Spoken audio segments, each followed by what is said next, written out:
మనం 2025లో ఉన్నాము. 2025లో ఉండి ఈ రోజుల్లో సేవింగ్స్ చేసుకోకపోతే మాత్రం చాలా కష్టం. ఫ్యూచర్ జనరేషన్కి అయితే మాత్రం మనీ అయితే మాత్రం ఉండదు. చాలామంది అంటున్నారు కదా, ఈ జెన్జీ జనరేషన్ అయితే మాత్రం అసలు డబ్బులు సేవ్ ఎలా చేసుకోవాలనేది అర్థం కావట్లేదు.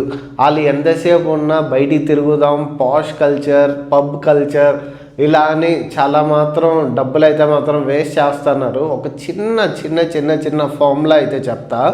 మీరు దాచుకుంటున్న ఒక 2000 రూపీస్, సరే మీరు దాచుకోవాలి, ఇంత అమౌంటే దాచుకోండి, నెక్స్ట్ 9 ఇయర్స్కి మీకు ఎంత ఇన్కమ్ అవుతుంది అనేది నేనైతే చూపిస్తాను. ప్యాసివ్ ఇన్కమ్ అయితే కనిపిస్తుంది. ఇది చిన్న అమౌంటే కానీ మీకు చాలా కనిపించేది అయితే చాలా పెద్ద అమౌంట్. ఎస్ఐపి ఎంతమందికి తెలుసు? ఎస్ఐపి అంటే ఒకవేళ తెలిస్తే కనుక మన కామెంట్ బాక్స్లో అయితే పెట్టండి, ఓకేనా. ఎస్ఐపి అని అంటే మనం ఇప్పుడు నెల ఆర్డి ఎలా కట్టుకుంటామో అలాంటిదే మనకు మ్యూచువల్ ఫండ్స్లో కూడా ఎస్ఐపి అని ఉంటుంది, ఓకేనా. ఇప్పుడు నువ్వు సంపాదించిన డబ్బుల్లో నువ్వు ఎంతైనా ఎంజాయ్ చేసుకో, కానీ ఒక 2000 మాత్రం మనం ఎస్ఐపి కడదాం, ఓకేనా. ఎస్ఐపి 2000 కడదాం. ఎన్ని నెలలకి? 9 ఇయర్స్ కడదాం, ఓకే. 9 ఇయర్స్ టెన్యూర్ పెడదాము. ఫస్ట్ 3 ఇయర్స్ 2000 పెట్టుకుందాం, నెక్స్ట్ 3 ఇయర్స్ 4000, ఆ నెక్స్ట్ ఇయర్ 6000 పెట్టుకుందాం. మీకు ప్యాసివ్ ఇన్కమ్ అనేది చూపిస్తాను చూడండి. 6000 ఇప్పుడు టోటల్ ఎంత అయింది మనకి ఇక్కడ? ఫస్ట్ ఇయర్కి first 3 years, second 3 years, third 3 years, ఓకేనా. ఇప్పుడు క్లియర్గా అర్థమైంది అనుకుంటా. చూడండి, మనం నెలకి 2000 వేసుకుంటే 12 నెలలకి అంటే సంవత్సరానికి 24,000 అయితే వస్తుంది. 24,000 అంటే ఇది ఒక సంవత్సరానికి మళ్ళీ మనం ఇక్కడ డివైడ్ చేద్దాం. 3 ఇయర్స్ మనం కడుతున్నాం కదా, 3 ఇయర్స్కి ఎంత అవుతుంది? ఇంటూ 3, 72,000, ఓకేనా.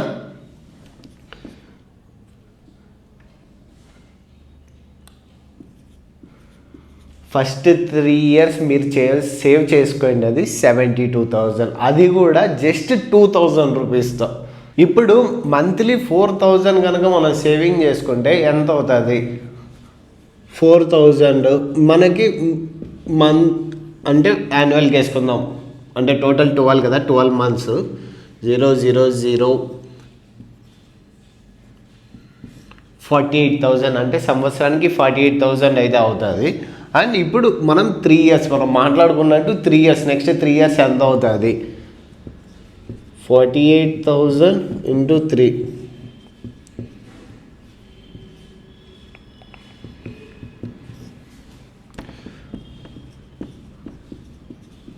చూసారా?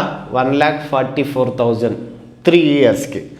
అంటే మీరు జస్ట్ నేను అంటున్నది ఏంటంటే, మీరు చిన్న సేవింగ్సే ఏదో పెద్ద గేమ్ కనపడవులే అని మీరు అనుకుంటున్నారు, కానీ ఇది చాలా పెద్ద అమౌంట్. మీరు చిన్న అమౌంట్తో స్టార్ట్ చేసి ఎంత అమౌంట్ రావాలంటే చాలా కష్టం కదా. అండ్ దీంతోపాటు నేను చెప్తున్నాను చూడు, ఇది ఒక్కటే కాదు, దీంతోపాటు మళ్ళీ మీకు ఇంట్రెస్ట్ కూడా యాడ్ అవుతుంది. అంటే మ్యూచువల్ ఫండ్స్ గురించి మీకు తెలియకపోవచ్చు, మనం ఇంత ఇన్వెస్ట్మెంట్ చేసామంటే దాని మీద కొంచెం ప్రాఫిట్ అంటూ మాత్రం ఉంటుంది. ఒక్కొక్కసారి 100కి 100% ఉండొచ్చు, ఒకసారి 120, 130, 140% కూడా ఉండొచ్చు. అది డిపెండ్ అపాన్ మ్యూచువల్ ఫండ్స్లో ఏ ఎస్ఐపి మీద మీరు ఇన్వెస్ట్ చేస్తున్నారు అనేది. ఇది జస్ట్ నేను ప్రిన్సిపల్ అమౌంట్ ఒక్కటే నేను చెప్తున్నా. ప్రిన్సిపల్ అమౌంట్కు మించి ఇంట్రెస్ట్ అయితే మాత్రం మీ జోబిలోకి వస్తుంది. నెక్స్ట్ 6,000,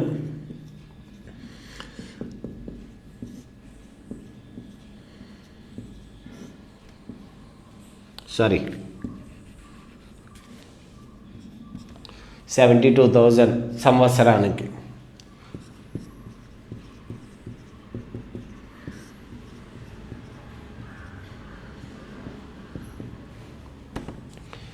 $2,16,000. చూసారా ఎంత సాలిడ్గా ఉంది? మీ ప్రిన్సిపల్ అమౌంట్ ఇదంతా. మీ ప్రిన్సిపల్ అమౌంట్ మీరే చూసుకోండి ఒక్కసారి. టోటల్ 9 ఇయర్స్కి మనం ఇంత సేవ్ చేసుకున్నాం. దీని మీద వచ్చే ఇంట్రెస్ట్ కూడా ఆలోచించండి. మీరు నెల నెల నెల నెల చిన్న చిన్న అమౌంటే రేపటి రోజు ఒక పెద్ద పెద్ద కుబేరుడు అయిపోయే అంత డబ్బులు అయితే మాత్రం మీరు సంపాదించుకుంటారు.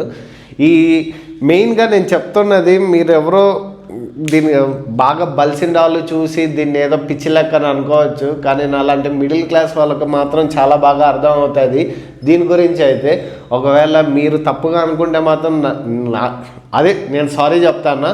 బట్ యాజ్ ఏ మిడిల్ క్లాస్కి అయితే మాత్రం ఇది చాలా చాలా చాలా పెద్ద లెక్క. ఇంతకన్నా లెక్క ఇంకొకటి ఏదైనా ఉంటే చూపించండి, తర్వాత ఆ వీడియో కూడా నేను ట్రై చేస్తా. ఓకేనా? మరి ఫైనల్గా మీరేమనుకుంటున్నారో కొంచెం మన కామెంట్ బాక్స్లో పెడితే, అంటే ఈ కంటెంట్ నచ్చిందా లేదంటే ఇంకా దీనికన్నా ఇంకా మంచి ప్రోగా కంటెంట్ చేయమంటారా చెప్తే చేద్దాం. ప్రస్తుతానికి మన బోర్డులోనే ఉంది, మన దగ్గర డిజిటల్ బోర్డు అంత లేదు. సో ప్లీజ్ ఏమనుకోద్దండి, అడ్జస్ట్ అయిపోండి. కానీ మంచి లెక్కలైతే మాత్రం మీకు ఇస్తాను. దీన్ని కనుక ఫాలో అయ్యారంటే యాజ్ ఇట్ ఈస్ 9 ఇయర్స్కి మీకు వచ్చే ఇన్కంలో ఇది ప్రిన్సిపల్ ఇన్కమే, అండ్ దీంతో పాటు ఇంకా ఇంట్రెస్ట్ యాడ్ అవుతుంది.